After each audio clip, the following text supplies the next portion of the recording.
मैं अपने ससुराल वालों से ज्यादा बात नहीं करता। ये देखकर कि मैं बात नहीं करता, मेरी पत्नी मेरी बहुत शिकायत करती है। कई बार दोनों के बीच झगड़ा भी हुआ। इतना सब करने के बाद भी कुछ न होता देख मेरी पत्नी ने हार मान ली। मेरा कहना यह है कि सास ससुर बुजुर्ग हैं, उनके साथ वैसा ही आचरण किया जाना चाहिए। यूं ही कुछ भी बातें करने की आवश्यकता क्या है। और पत्नी का तर्क यह है कि अगर मेरे पास दिन में एक बार अपने माता पिता को फोन करने का समय हो सकता है, तो उसके माता पिता के लिए यह उल्टा क्यों होना चाहिए। रोजाना नहीं तो कम से कम सप्ताह में एक बार 1 मिनट का फोन तो किया ही जा सकता है। ये कहना गलत होगा कि मैं जानबूझकर खबर नहीं करता। दरअसल कॉल करने के बाद मुझे बोलने के लिए कुछ ढूंढकर नहीं मिलता, और इसके अलावा उनकी बेटी मेरे साथ रहती है। अगर कुछ होगा तो मुझे पता चल ही जाएगा। इतनी सी बात मेरी पत्नी नहीं समझती। कुछ महीने पहले की घटना। उस दिन मैं ऑफिस से लौटा तो देखा कि मेरे ससुर आए हुए थे। ड्राइंग रूम में बैठकर रूही के साथ खेल रहा था। जब मैं घर में दाखिल हुआ, तो ससुर जी से कुशल विनिमय के बाद कमरे में चला गया। मैंने सोचा कि पहले फ्रेश हो जाऊं, फिर बाकी के हालचाल पूछता हूं। लेकिन इससे पहले कि मैं तरोताजा हो पाता, मुझे खबर मिला कि मेरे दोस्त के पिता की तबीयत खराब है, तो मैं फिर हड़बड़ाकर बाहर चला गया। जब मैं अस्पताल से घर लौटा तो रात के लगभग 11 बज रहे थे। जैसे ही मैं कमरे में दाखिल हुआ तो मैंने देखा कि नीला आधी नींद में लेटी हुई थी। रूही उसके बगल वाले तकिए पर सो रही है। पूरे दिन काम करने और फिर अस्पताल में बिताने के बाद शरीर की हालत खराब थी। थकावट के मारे मैं अपने ससुर के बारे में भूलकर नींद के सागर में डूब गया। अगली सुबह नाश्ते के टेबल पर ससुर का याद आया। नीला से पूछने पर उसने बताया कि वो कल शाम को ही चले गए। मैंने बिना कोई और सवाल पूछे अपना नाश्ता खत्म किया और हमेशा की तरह ऑफिस के लिए निकल गया। तब से कुछ सप्ताह बीत चुके हैं। एक दिन बाजार से लौटते समय सड़क पर मेरी मुलाकात छोटे चाचा से हुई तो चाचा ने मुझे बुलाया और कहा, बिट्टू, तुम्हारी पत्नी को क्या हो गया है? मैं थोड़ा हैरान हुआ और बोला, कुछ भी तो नहीं चाचा, क्यों? नहीं, मैं परसों सड़क पर नीला से मिला। शायद वह रूही के स्कूल जा रही थी। हमारे आमने सामने मिलने के बाद भी नीला मुझसे बात किए बिना ही वहां से गुजर गई। मैंने सोचा शायद उसने ध्यान नहीं दिया, लेकिन मैंने कई बार उसे पुकारा, उसने मेरी तरफ देखा तक नहीं। तुम्हारी पत्नी तो ऐसी नहीं थी। पहले वह खुद आगे आकर बातचीत किया करती थी। चाचा, लगता है उसने ध्यान नहीं दिया। अच्छा, मैं घर जाकर पूछूंगा। फिर मेरे दिमाग से यह बात निकल गई। कुछ दिनों बाद ऑफिस के सहकर्मी रेहान भाई ने एक दिन कहा, अच्छा, क्या आपकी शादीशुदा जिंदगी में कुछ समस्या चल रहा है? कुछ हुआ? रेहान भाई की बात से मैं थोड़ा हैरान हुआ। मैंने कहा, क्या कहते हो भाई, हमारी समस्या क्या होगी? लेकिन तुम्हें अचानक ऐसा क्यों महसूस हुआ? दरअसल कल रात तुम्हारी भाभी कह रही थी कि नीला से उसकी मुलाकात कुछ दिन पहले एक शॉपिंग मॉल में हुई थी। प्रभा को देखकर भी तुम्हारी पत्नी ने अनदेखा कर दिया। फिर प्रभा उसे बुलाने और बात करने गई, लेकिन वह व्यस्तता दिखाकर चली गई। अपने दोस्तों के सामने प्रभा की इज्जत के बारे में भी नहीं सोचा। नीला के इस तरह के व्यवहार से प्रभा को बहुत दुख हुआ।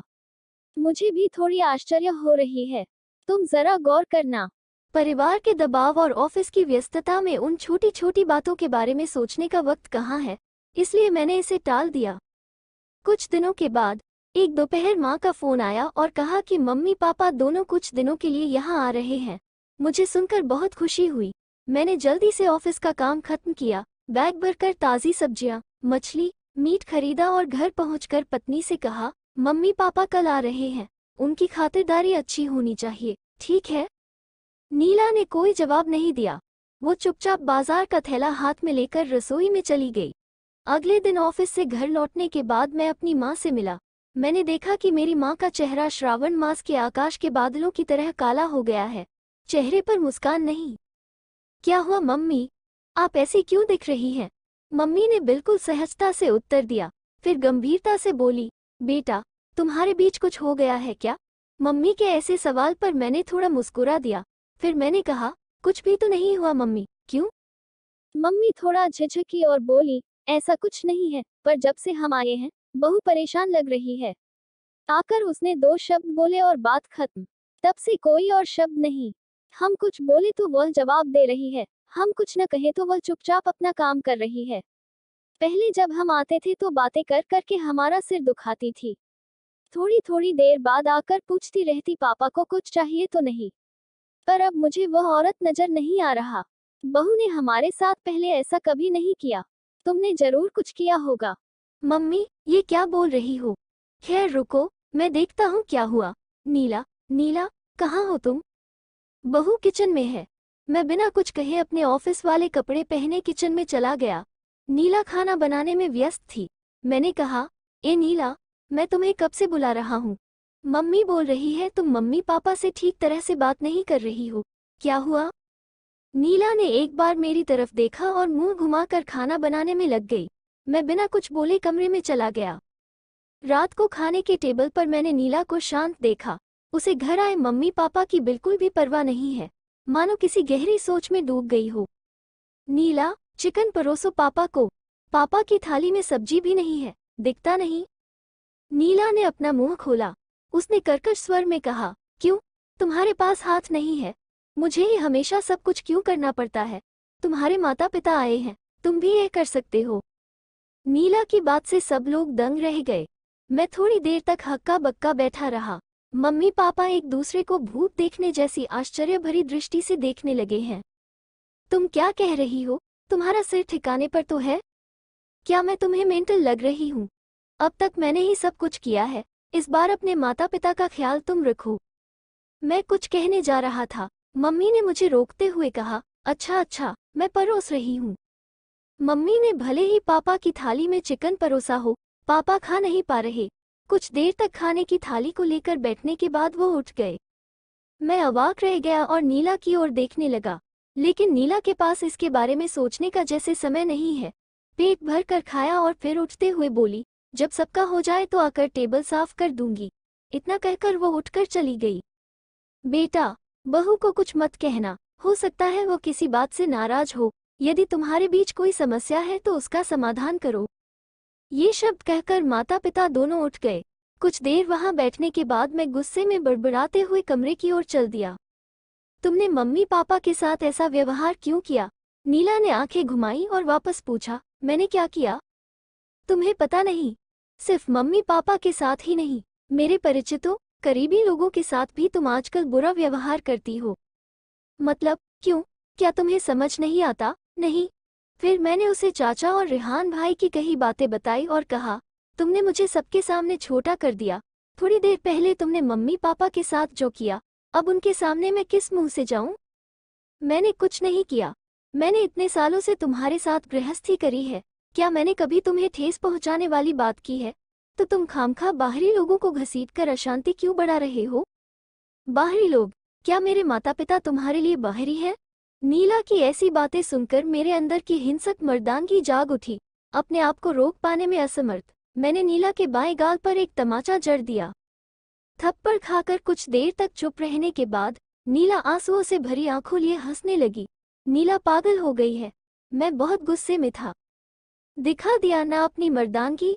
आज तुम्हारे अपनों को और तुम्हारे माता पिता को किया हुआ बुरा बर्ताव देखकर तुम्हारा सिर पर आसमान टूट पड़ा। सीने के बीचों बीच दर्द शुरू हो गया है। और तुम दिन ब दिन मेरे माता पिता की उपेक्षा कर रहे हो। वो, अगर न बोलना गुनाह नहीं है तो मैंने बात न कर कौन सा गुनाह किया है कि तुमने मुझ पर हाथ उठाया? क्या तुम हमेशा यह नहीं कहते कि बड़ों से फिर क्या बात करना? और इसके अलावा, तुम तो हो ही उनके बारे में पूछताछ करने के लिए। तो आज तुमने मुझ पर हाथ क्यों उठाया? मैंने भी तो वही किया जो तुम करते आए हो। उद्धरण, तुम और मैं एक हैं? नहीं, पर अगर कभी एक सोचते तो ऐसा हरगिज न करते। तुम्हारे माता पिता और परिवार वालों से बात नहीं करने से तुम छोटे होते हो तो इतने दिन तुम मेरे परिवार वालों के साथ जो करते आए हो वो सब करके मुझे उनके सामने बहुत महान बनाए हो। मेरे माता पिता ने तो तुमसे रुपए पैसे कभी कुछ नहीं मांगे हैं, सिर्फ 2-4 शब्द ही चाहे थे। माता पिता के हिसाब से क्या बहुत कुछ चाह लिया था उन लोगों ने? तुम्हारे मुंह के शब्द इतने कीमती है। तुम्हारा प्रमोशन हुआ, तुमने अपने माता पिता को बताया। नए फ्लैट खरीदे, अपने माता पिता को बताया। सब कुछ अपने माँ बाप को बता सकते हो। मेरे माँ बाप क्या इतने बुरे हैं? या फिर अगर उन्हें बताते तो वे हिस्सा मांगते। तुमने अब तक जो कुछ किया है वो सब मुझे स्वीकार है, लेकिन उस दिन मेरे पापा के घर आने के बाद भी तुम्हारे पास बात करने का समय नहीं था। पापा दोपहर से तुम्हारा इंतजार कर रहे थे। बस तुमसे थोड़ी बात करने के लिए। और तुमने क्या किया? अपने दोस्त के पिता को अस्पताल ले जाने के लिए तत्पर हो गए। क्या तुम जानते हो कि उस दिन पापा ने क्या कहा? उन्होंने कहा, शायद हमने कोई बड़ी गलती कर दी इसीलिए वह हमारा चेहरा नहीं देखना चाहते। मैं दोबारा नहीं आऊंगा बेटी। उस दिन तुमने मुझे मेरे पापा के सामने बहुत महान बना दिया था, है ना? तुम्हारे चिड़चिड़े स्वभाव के कारण मेरे माता पिता के सामने मुझे लगातार अपमानित होना पड़ता है। जिस तरह से तुम्हें सिर्फ मुझे चाहिए, उसी तरह अब मुझे सिर्फ तुम ही चाहिए और कोई नहीं। मुझे भी कोई फर्क नहीं पड़ता कि दूसरे क्या सोचते हैं। इतना कहकर नीला ने गहरी सांस ली। ऐसा लगा जैसे कई दिनों से जमा शब्द उसने मेरी अंतरात्मा की दहलीज पर बारूद की तरह फेंक दिए हों। मैं मौन खड़ा हूँ। उसने कुछ भी गलत नहीं कहा, बस उसके शब्दों से मुझे ठेस पहुंची है। जब नीला ने मेरी छोटी बच्ची को कमरे से निकलते हुए पकड़ लिया तो मुझे होश आया। मैंने नीला का हाथ पकड़कर कहा, आज तुमने मुझे समझा दिया कि शब्द कितने दुख पहुंचाते हैं और छोटे छोटे शब्दों में ही सब कुछ छिपा होता है। मुझे एक मौका दो, मैं वादा करता हूँ कि तुम्हें फिर कभी किसी से छोटा नहीं होने दूंगा। माँ पापा के मन में इतने दिनों से संचित अभिमान के पहाड़ को मैं तोड़ डालूंगा। बहुत देर बाद मम्मी पापा कमरे में आए। फिर उन्होंने कहा, आखिरकार तुम्हें होश आ गया। दरअसल ये तुम्हारी गलती नहीं है, ये हमारी गलती है। काश हमने तुम्हें बचपन से ही अकेला छोड़ने के बजाय सबके साथ घुलने मिलने, घूमने फिरने की इजाजत दी होती, तो शायद ऐसा नहीं होता। कहानी में अंत तक रहने के लिए आपका हार्दिक धन्यवाद।